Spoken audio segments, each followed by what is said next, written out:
Welcome, friends, to the Someone Gets Me podcast. I am your host, Diane Allen, and I am so delighted that you're here. This podcast was created because I believe there is a visionary leader inside each one of us who is waiting to be seen. In each episode of Someone Gets Me, you will hear useful tips from successful visionaries who will share their stories about how being seen has allowed them to take their vision out into the world with action.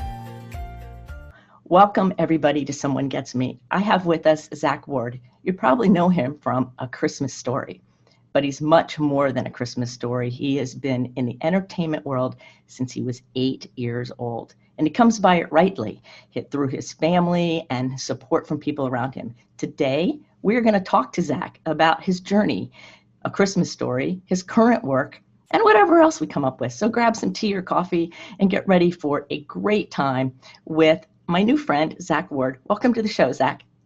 Hey, how you doing? I'm doing great. So tell us a little bit about how you got into acting in show business. I read some of it in your bio, and it's very intriguing of the normal life in the family and how you were able to follow your own passion. My mom's name is Pamela Hyatt. She's an actress. She studied, she's originally from Long Island, New York, and then she studied at the Royal Academy of Dramatic Acting in England in the early 50s, late 50s. And then she met a cinematographer there and then moved to Canada. Canadian cinematographer, moved to Canada and was performing in Canada for many years before she got divorced. But she, in a short period of time, became very successful, became known as Canada's Carol Burnett. So she had quite the esteem in Canada. And then when I grew up, so she met my dad, Todd Ward, and I was a love child. They didn't get married. And then, so I would travel around the country with my mom as she was going from one job to another, performing in plays or musicals or film or television. And we were in Stratford, Ontario.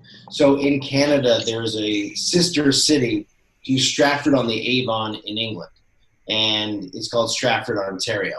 So we were living there, and my mom was performing at the Stratford Festival with Maggie Smith at the time, which is, as you know who Dame Maggie Smith is. Yeah. And so I was very well educated around the stories of Shakespearean plays. And there was one in particular I was very excited to see, even at the age of 8, because it was dirty and naughty and funny. And many people, when they think of Shakespeare, the way my mom explained it to me when I was a kid, it was far more like the Married with Children of Shakespearean age. You know what I mean? So it was pretty and silly, and it was perfect for an 8-year-old boy. And when I went to go see it, I was really disappointed in the delivery of the actor doing the lines. And at that point, I thought I could do better than that actor. And so I asked permission to be able to do that. And my mom said no, she wanted me to have a normal life. And my older brother, Carson Foster, basically fought on my behalf for a couple of years, asking my mother to define what a normal life is. And then my mother acquiesced, and when we moved back to Toronto, I started auditioning for commercials. So I spent a year auditioning for commercials before I got my first job, and that means I probably auditioned 20 or 30 times. Right. And then in the following year, in the following 2 years, I did probably 3 or 5 commercials, and then my first big audition was A Christmas Story. And it wasn't really considered a big audition at the time, in the sense that it was a cattle call, meaning there's hundreds of kids show up and you literally walk in and you've got all of like 30 seconds in front of a casting director and a VHS camera set up. That was the new technology back then. Right. All right, slate your name. Hi, I'm Zack. How tall are you? Blah, blah, blah. How old are you? Blah, blah, blah. Say your line. Nah, you're Aunt Tilly. Get over here. Okay, thank you. And you leave. So, there's basically like 6 or 7 callbacks, which are exactly what they sound like. And then I got the job, and then I never met the director because he was in Los Angeles prepping the film. And then I went to set, and I met Yano Anaya. I went to wardrobe, and I got put in the outfit with the hat and all the gear, and I met Yano Anaya, and then we went to set, and we met Bob Clark together. And then side by each, Bob could see that I was like a foot taller than Yano. And Bob said, all right, he gets your lines, you get his. So we kept the character names of Scott Farkas and Grover Dill. Right. We just swapped dialogue. So previously, Scott Farkas had been the sidekick. And then Scott Farkas was the bully. So that's how I became Scott Farkas. Scott Farkas, the bully. That's interesting how they just changed it like that, and you pulled it off. That's very, very exciting. So your energy doesn't have that of a bully. So how were you able to play a bully when you're not a bully? Well, the thing that Bob Clark did was that he hired all these kids to basically play who they were, in the sense that he didn't try to jam a square peg into a round hole. I was a very bombastic kid. I went to 8 different schools before junior high. So I was a new kid at 8 different schools with no dad, named Zach, which was a weird name. I didn't play hockey because we had no money. Had a miniature poodle named Tinkerbell. I got in fights all the time. It wasn't because I started fights, but I was picked on all the time. So to me, making fun of these kids was payback. And when you travel a lot as a kid, I'm sure anybody out there who's like an army brat, when you travel a lot, you very quickly have to sort of learn how to ingratiate yourself with the new environment. And if you're not the world's toughest man, then comedy is the best social lubricant. So you very quickly learn how to play comedy, right, as a kid. And that's a skill set. Like I say this in all honesty, really pretty people don't need. Like really pretty people or people who stay in one school, they don't need. They grow up with the same kids all the time. They take the same dynamic from kindergarten all the way to graduation. But if you're going to 8 different schools before junior high, think about that. That's a lot. That's a lot. That's like 1.5 schools a year, right? Right. So you're always the new kid. Always a new kid, not enough time to really settle in. That means that you're constantly in the process of creating new relationships. You're constantly in the process of going through the same process of people making fun of you for whatever they can. My name is Zach. I have red hair. Oh, that's great. Make fun of them for that. So, when I was a kid, I heard a million times, what's up, Carrot Top, And that's just a stupid insult. But I'm sure everybody out there relates to the experience of being humiliated or belittled, insulted in such a way that, someone makes fun of you, and then you're walking home from school and you're upset about it and you're crying and you're like, you know what I would have said? You know what I would have said? Well, when you do that 20 or 30 times, you actually come up with what you would have said. Right. It actually shows up. Yeah. So when somebody calls you Carrot Top for the 60th time by grade 2, and they're all different people, you have a comeback. Like, you've thought about this, man. Right. This is bugging you. So my comeback was, and I remember this, someone called me, "What's up, Carrot Top?" And my response was, "Carrot Tops are green, or can't your mom afford vegetables?" Ooh, yeah. Ooh, that's right, snap. Now, not like George Carlin level genius, let's be honest. But on the flip side, it shut down my opponent. It took the power away from my opponent. And when that happened, I realized that I had more power in my words than they did in their mom mentality. And I had this moment of recognizing my own superpower. Yep. So for me, this was Groundhog Day. And I'd gone through it over and over and over again. Right. These poor idiots didn't know what was happening. Didn't know that I practiced and failed this line over and over and over again. And finally, I nailed it. Got it. Yeah, right? So that became something that I worked towards. Like I wouldn't say that I did that the same way I do work now, but it was something that I recognized, and I recognized that I could see the matrix where the other kids couldn't. And so it was one of those things, like, I knew how to mess with the bullies. Doesn't mean I stopped fighting. Right. Because I had no problem fighting. I was a good fighter. My dad was a Golden Gloves boxer. I didn't get to see him a lot, but the little that I spent time with him, I understood how to throw hands. But it helped me how to pause them before they all ganged up on me at once. Yeah. So it was something that I was able to use and identify. And especially if you're a kid going to a bunch of schools, you see the same habits and you see the same personalities and the traits repeated over and over. And all these kids think they're special, but there's the exact same jackhole and that male or female in every single school that you go to. And they think they're special, but they're just duplications over and over and over again. So once you can start seeing the matrix around you, you can see how to mock it, how to mirror it, how to fit into it. It really changes your experience with society. So I think for me, Scott Farkas, it was very simple to mock and belittle the people that I had been mocked, belittled, and beaten by. And therefore, I think that's why Scott Farkas is such a good combination.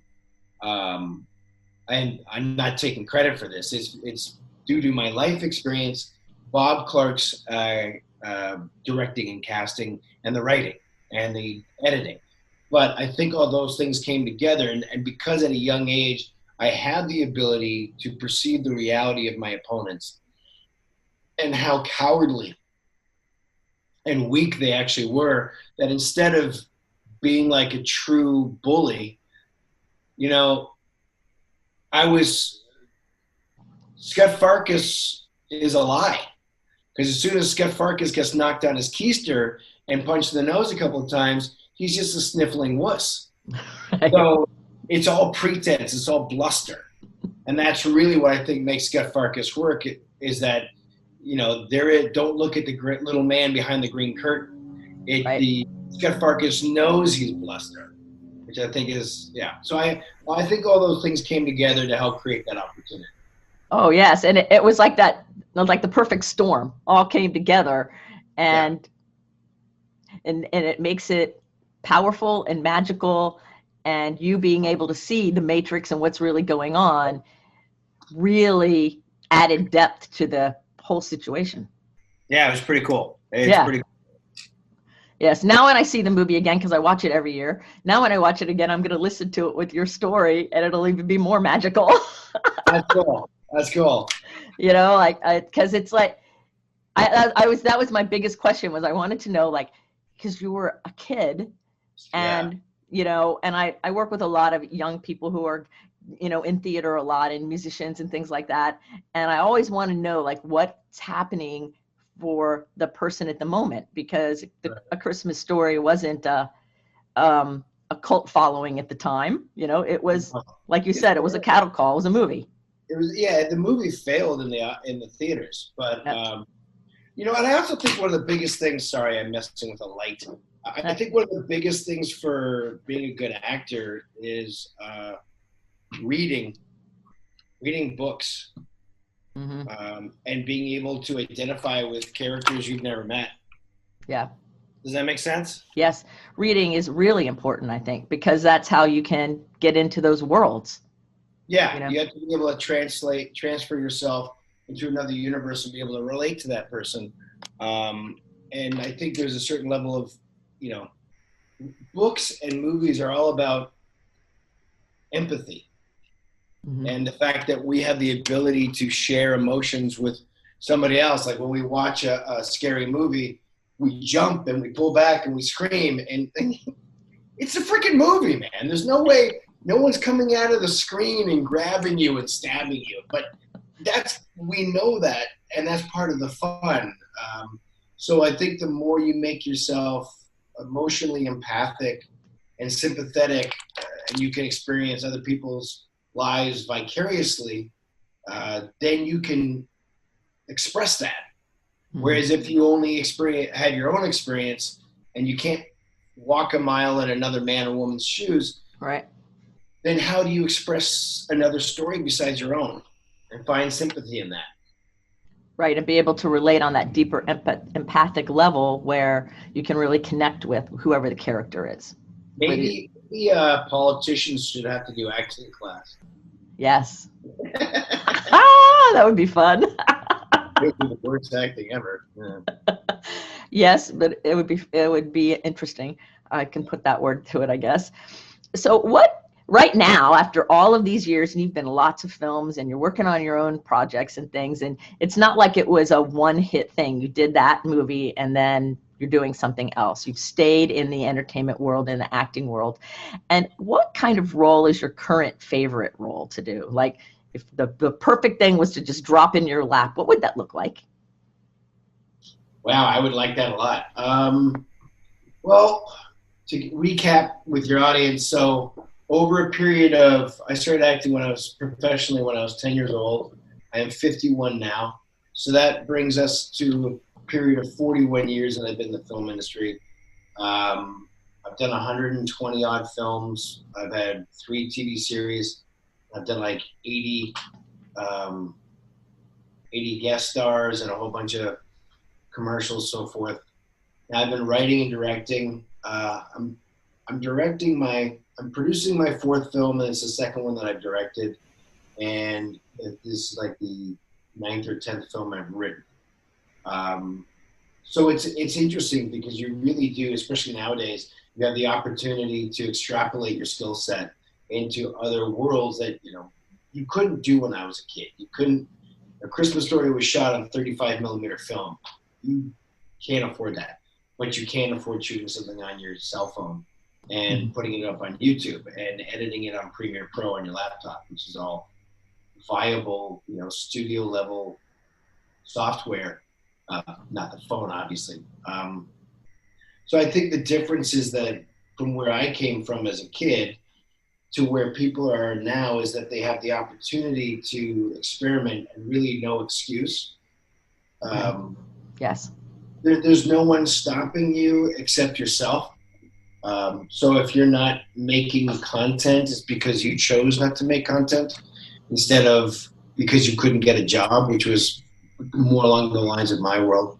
I don't know what would be the perfect job. I love writing and directing and producing. I don't really care for acting and directing in the same project unless I've got a big enough crew and budget that when I'm acting, I don't have to be worried because I've done it. Right.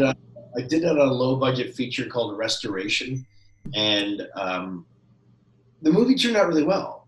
My mom's in it actually, which is great, and I'm like the tertiary lead in it, the 3rd lead, and what a raging pain in the butt! Like the budget was so low, so it's a $75,000 movie, right? Right. But it got distribution and it got pretty damn good reviews. But carrying that much weight, and for anybody who's directed before, you know, you don't get to sleep. And then that's fine when no one has a close up of your face. So it's a lot to do when there's no money. I would love to act in something and direct it if there was a good budget. So I would love to have something in a $5 to $10 million budget range, and something that's funny and heartfelt and a little bit of action and a little bit of fantasy. That would be. Oh, that sounds like a great combination. I love the action and fantasy together. Well, that's the thing I'm working on now, but the one I'm doing right now, again, no budget, but it looks freaking awesome.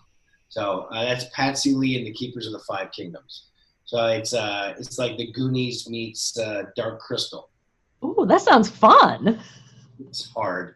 It looks amazing, but it's a lot of work, dude. A lot of work. The weird, like this type of movie is usually between, the reason why you see so many low budget horror films and so many low budget action films is because they're cheap to make. Oh, okay. So but you don't see a lot of low budget Dark Crystals.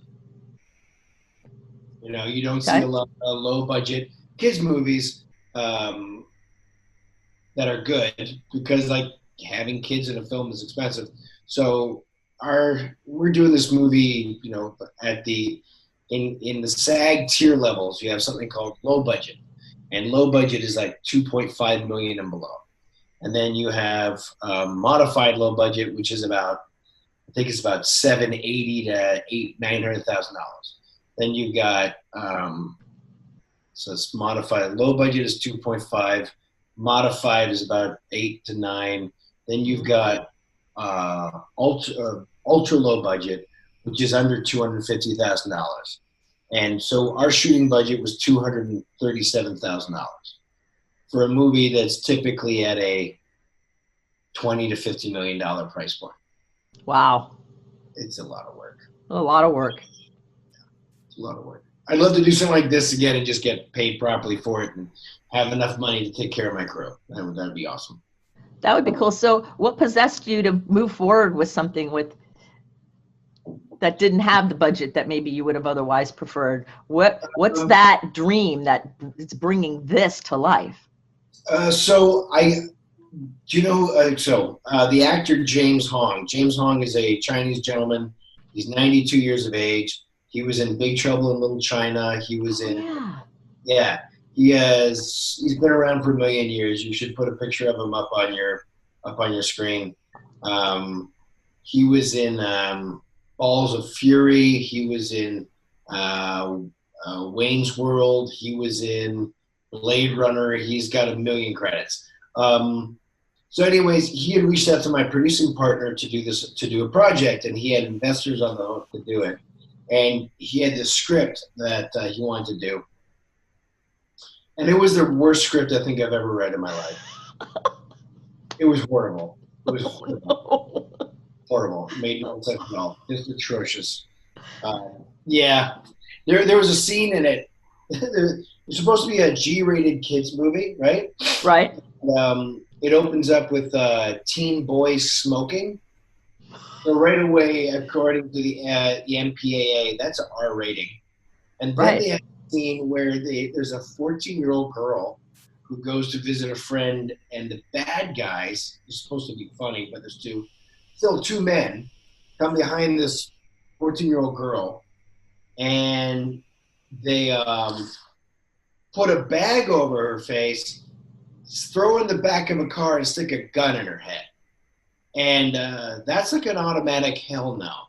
Like there was no understanding of how to make something like this. And so I talked to my producing partner. I'm like, we can't make the script that he's made, but if he's willing to let us do a page one rewrite, there's an opportunity here to make something that we don't usually get to do. So, not everything you do is for money. Sometimes it's for the rarity of the opportunity, if that makes sense. Makes perfect sense. Yeah. And so that's what we got into, and we bit off way more than we could chew. And but it's looking fantastic. It looks really, really great. I think every gifted person in the world is like a time optimist. We're like, oh yeah, we can pull that off. Yeah, that's easy. And then we get into it and go, whoa, what have we done? What could possibly go wrong? Right? And it's always a surprise. And so that's why I just keep rolling with it. But I totally get that. I do that more than once in my own work. I'm like, oh, okay, I can do that. And then I go, oh, okay, this is bigger than I thought, or this is different somehow. You know what I love about producing and directing too is like, this is my fourth feature producing, and I gotta say, like, I've definitely learned from my past experiences everything that went wrong in the first movies, Don't Blink, very good film, you should check it out. Mina Sabari, Brian Austin Green, myself, Joanne, can't remember her last name, wonderful actress. Don't Blink, then Restoration, Bethany, and now this one. Everything that went wrong in those last 4 films has not gone wrong in this one. In this one, totally different things have gone absolutely wrong. No. That's when you take a deep breath and go, all right. Yeah. So what do you do for stress relief? What do you do to help yourself deal with stress and stay healthy and be active and alive and creative and motivated personally? That's been really hard. That's been really hard this year. I'll be honest with you. This year's been brutal in so many ways. I laugh a lot with my wife. My wife and I get along. I mean, I've been very, very lucky that I've spent, like everybody else, I basically quarantined up as soon as we had to. And I've been stuck in a house with this fantastic woman who makes me smile and laugh. And our arguments are brief and clear when we have them. But I'm very fortunate that way. There's a lot of laughter and a lot of joy that way. On the flip side, there's also a lot of slam your head against the wall, shut the hell up, and just get your job done. Because if you want it, you have to be the person who gets it finished, because no one cares more than you do, or why should they? So there's that. There's the occasionally wallowing in self-pity. That happens. Yeah. And then getting bored with that. I think, in my process as an actor, as a writer, as a director, editor, sometimes it's very, very important to walk away from the project in order to come back with new eyes. Sometimes it's very important to see other people's material, as inspiration, and I mean that in different ways. I came up with a saying, and feel free to share this. Okay. The saying goes like this: great movies are inspirational, and you can change this to anything. Great art is inspirational. Right. Bad art is motivational. Because my entire career was based on a crappy performance in Taming of the Shrew when I was 8 years old. I watched this guy screw up dialogue that I was waiting to hear because it was dirty and it was naughty and I was 8 years old and I was going to laugh. And he effed it up, and I sat there with little crossed 8-year-old arms, and I thought, well, I could do better than that guy. And sometimes when you watch a crappy movie or even a great movie, but sometimes great movies are intimidating. You couldn't dare touch the hem of its skirt because it's so perfect, But then you watch something that's garbage that other people like, and you're like, but I can do better than this guy. All I got to do is push. And even like my poor wife. Every time we watch a movie, yesterday we were watching Men in Black. I love Men in Black. Great movie, fantastic movie. And there are moments that I'm like pausing and going, wait, did you see this? So I know it's exhausting. So there's Fresh Prince, Will Smith, and Tommy Lee Jones are getting in the car and they're backing up, and the camera is ramped up. They've sped up the footage almost to a ridiculous level. It's shockingly obvious, and it's used in basically, it's got to be like a 3-second shot. But here is a $150 million movie that cranked up the footage like they just got out of film school. And you know why? You know why? Because if it works, it works. Who cares? Don't overthink it. It freaking worked. You crank it up faster? Okay. You crank it up the other way? Great. Looks good. Are you, the filmmaker, going to notice it? Absolutely. Is everybody else? No. And if they do, are they going to care? No. Is it going to connect them to the story? Sure. And that's the same thing with editing. Like, one of my favorite movies of all time is True Romance. I love that movie. And they're editing screw-ups in that film. In the big scene at the end where they're trading the coke and all the cops come in and the mafia come in, there's a whole bunch of small little editing screw-ups.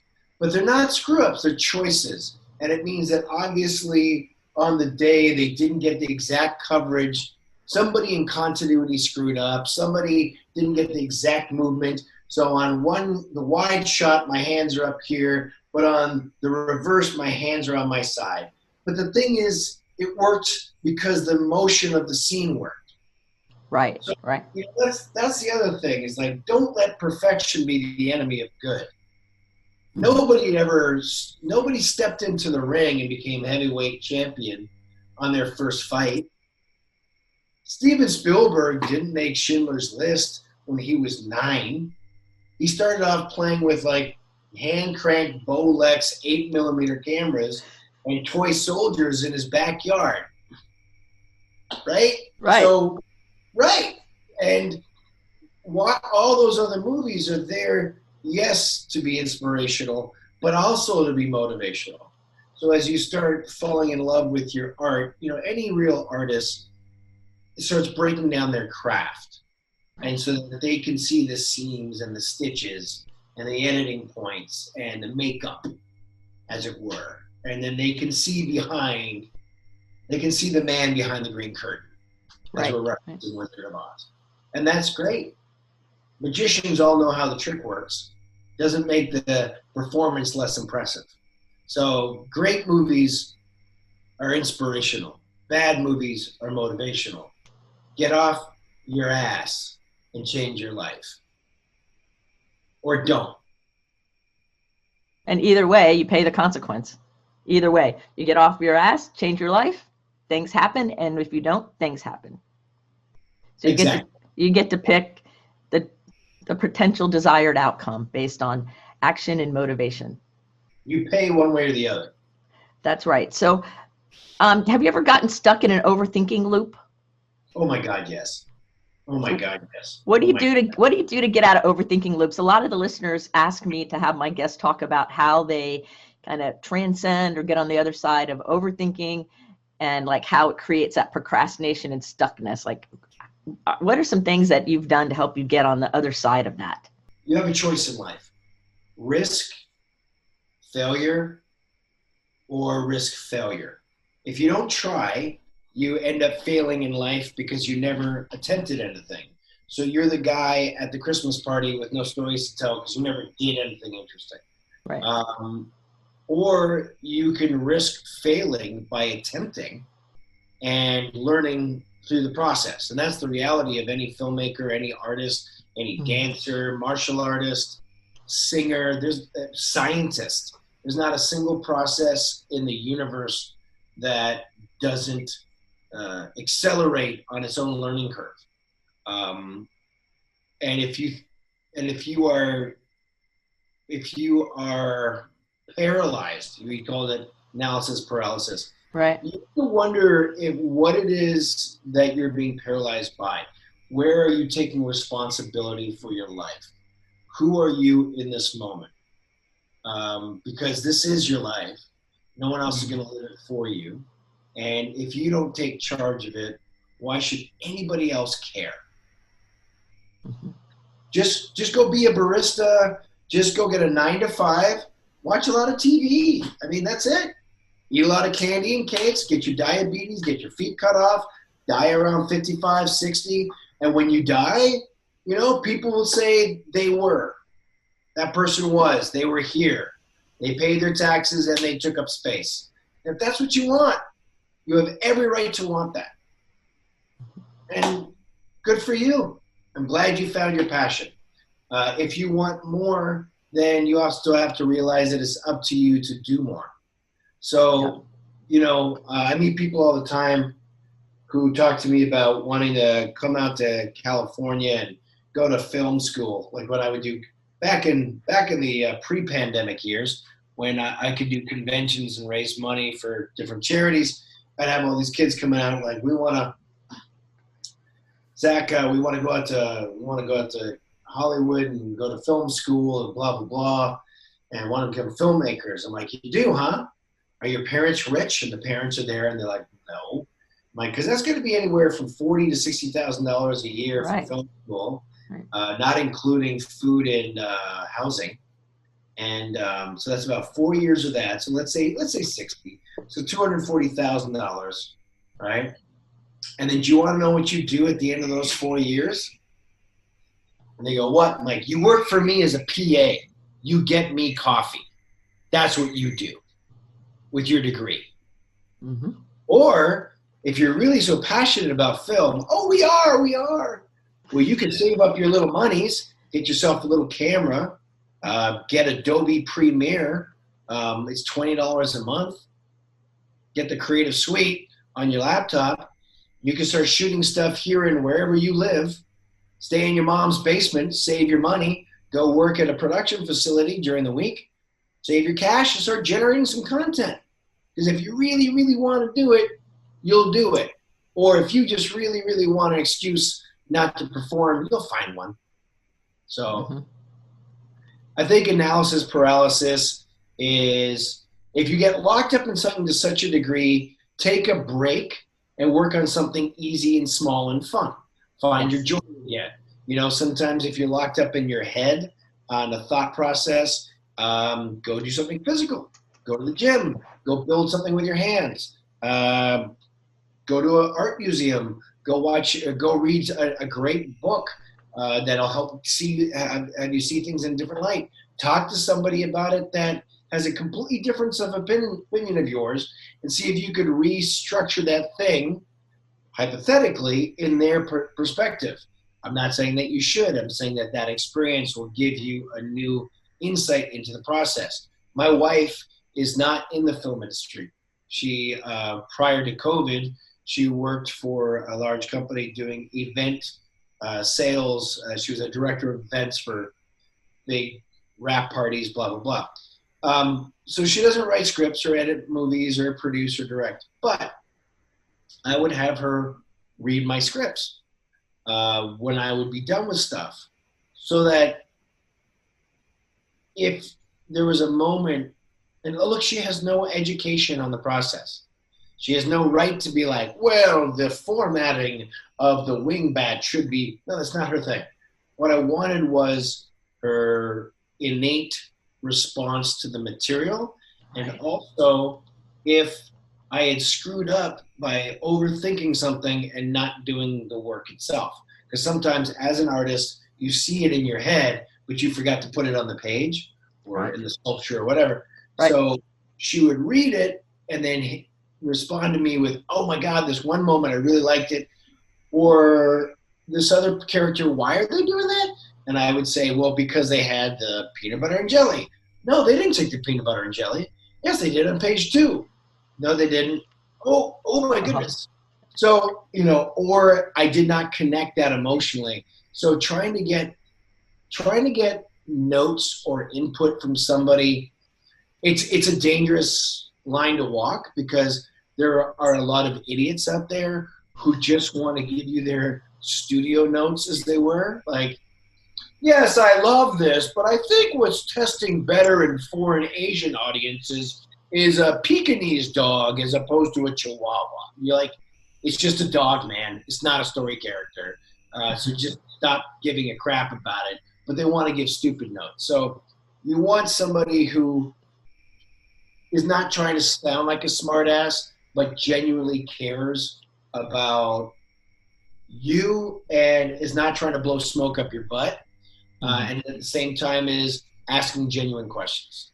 So if that helps anybody, that could, and again, I always try to put the responsibility on the individual. And I say that because that's been my experience, is that if I didn't do something in my life, nothing happened, ever. Nobody knocked on my door and gave me a pile of money, or nobody offered to give me help. Nobody offered to uh, teach me how to write or teach me how to direct or edit. Nobody did anything for me. So I got what I got because I wanted it, and I saw other people do far less with much more. And I believe that if I wanted the opportunity to show what was in my head, then I might as well shut my mouth and get to work. Because everybody can be an armchair anarchist or a Monday morning football coach. Right. Uh, but I'm not scared to put myself on the line. So it just came down to shut up and put up. And I think, take the minute to look in the mirror and see who you want to be and be honest with yourself. If you really want it, shut the F up, get to work. And here's one secret for you. Here's a big secret for you. Do not tell people what you're going to do. Because the problem is your brain does not see the difference between your words and your actions. So if you tell people, man, I'm going to write this movie about this thing, I'm going to tell you about the whole movie, and you haven't written anything down, you haven't done your outline, your basic story points, you haven't done any of your structure yet. If you start walking around telling all your friends about the thing you're going to make or the thing you're going to write, and you haven't done any of it yet, your brain is going to feel satisfied with the endorphin rush of your friends going, wow, man, that's fantastic. What a great idea. Oh, you're so smart, honey. And you're going to pat yourself on your mental back and be like, well, we did it. And then you lie in bed feeling confident and satisfied that you fulfilled your goals and you didn't do shit. Yep. So keep it to your damn self. You can say to people, I'm working on something. I don't want to talk about it until it's done. I can't wait to show you. That'll put the carrot at the end of the stick. But if you start telling everybody, oh man, then there's this one scene where the camera comes up from the sewer, man, you haven't done anything. You're just lying to yourself. Yeah. So keep your secret. Make it a reality. I'm working with somebody right now who is writing a movie that looks for like high schoolers. And he started telling everybody all about it. And I said, no, write it, put it down, and then let's get it going and then say something later. And so he's changed his strategy. And so now we meet every 4 or 5 days to see what he's written. So I'm like his accountability person to make sure he stays on task, because he's so gifted and has so many ideas. It's easy to get distracted and not follow it. And and that was one of my big points. So I'm glad you made that, because I think it is important. I think it's very important to like do the work and keep it to ourselves, because our brain can't tell the difference. Right. That's excellent. I'm glad you brought that up. So is there anything that I didn't ask you about that you wanted to share on the show today? Because you've covered so many great things. I'm like sitting here going, yes. I love it. I don't know. Trust yourself. Try. Life is short. You're going to be dead soon. You might as well do everything you can. Always take care of people. Treat people the way you want to be treated. Be proud of your actions. Have integrity. Reputation travels very, very fast. But take a lot of risks. You never regret the risks you take. You regret the things you didn't try. So don't be a wuss. Get off your ass. Get to work. Life is exciting. And it's gone really fast. It goes away really quickly. And then you sit there going, damn it, I wish I could have, and you had right now. You had right now. Right. Perfect. Time. Oh, that's perfect. So your last question of the day is, if we were going to have a billboard that was to go up that everybody in the world would see with your quote on it, Zack Ward at the bottom, what would that billboard say? Yeah, it's a good quote. The great art is inspirational, bad art is motivational. I love that quote. That's perfect. I got another one for you though. This is a good one. All right. People confuse drama for action. And what I mean by that is yes, I'm doing a dual dance here. One is the reference to the genres of films, drama and action. But the reality, people confuse drama in their life. Do you know what Susie said? She can't believe that you're the Secret Santa. Well, you were supposed to get Timmy that present, but if you got Mom and Dad that present, you have to get one for Timmy. Well, let me call Uncle Sue. They confuse that with actually being active in their lives. That's not action. That's That's drama. that's masturbatory. Mhm. So human beings love to confuse drama for action. Having an argument with somebody isn't the same thing as accomplishing something. Taking up a sledgehammer and breaking down a wall is not the same thing as building one. So don't confuse drama for action Ooh, in your own life. I love that. I Right? love that. I love that. It's exactly them. It's perfect. It's better than perfect. So everybody, you've been listening to Zack Ward from A Christmas Story, but so many other things. It's like we could go on and on and on. I love listening to your stories and the way you think. It totally makes sense to see how successful you've been and on point your whole career, that there's no accident in your success. And I can't wait now to go and watch all the other movies that I didn't even know about, especially the ones that you've produced and edited. I can't wait to see them because I have a deeper appreciation, and I already thought you were great. So I really appreciate your time on the show today and being so candid and open with people to see like what it really takes to be where you are, that it's not an accident at all. So thank you for being on the show. Yeah, my pleasure. It's you never get to be exactly where you want to be, but the journey is a hell of a lot of fun, and it makes you proud of the adventure, if that makes sense. Oh, makes perfect sense. So all of Zack's contact information is in the show notes for you. So follow him, go watch his movies, and check out his new adventure that's coming out, I believe, in the spring, right? Yeah, we're finishing up the VFX, so our goal is for it to be released in the second quarter of 2021. All right. And the Keeper of the Five Kingdoms. Okay, so we'll have all of these links for you, and follow him and let him know you heard him on the show. So remember, if you guys get a chance, I am. My father has Alzheimer's, sadly, and so I'm raising money for Alzheimer's over the holidays. I'm doing Cameo, so if you go to cameo.com/Darth Farkas, as if Scott Farkas was a Sith Lord. got it. Yeah. So I'm raising money from that is going towards raising money for my dad's care in a senior facility, assisted living facility. Perfect. We will put that link in the show notes as well, so you can just go there, click on it, and help Zack and his family out. Thanks for mentioning that. Appreciate it. So remember, everybody, to keep your face to the sun so the shadows fall behind you, because you're a rock star and you're here on purpose with a purpose. So go out there, take some action, and live your best life. Until the next episode of Someone Gets Me, be well. Thank you for listening. I trust you gained some valuable inspiration and information. Please join me and other visionaries in the Someone Gets Me Facebook group. Or for more information on my services and additional episodes, visit someonegetsme.com. Again, thanks for listening.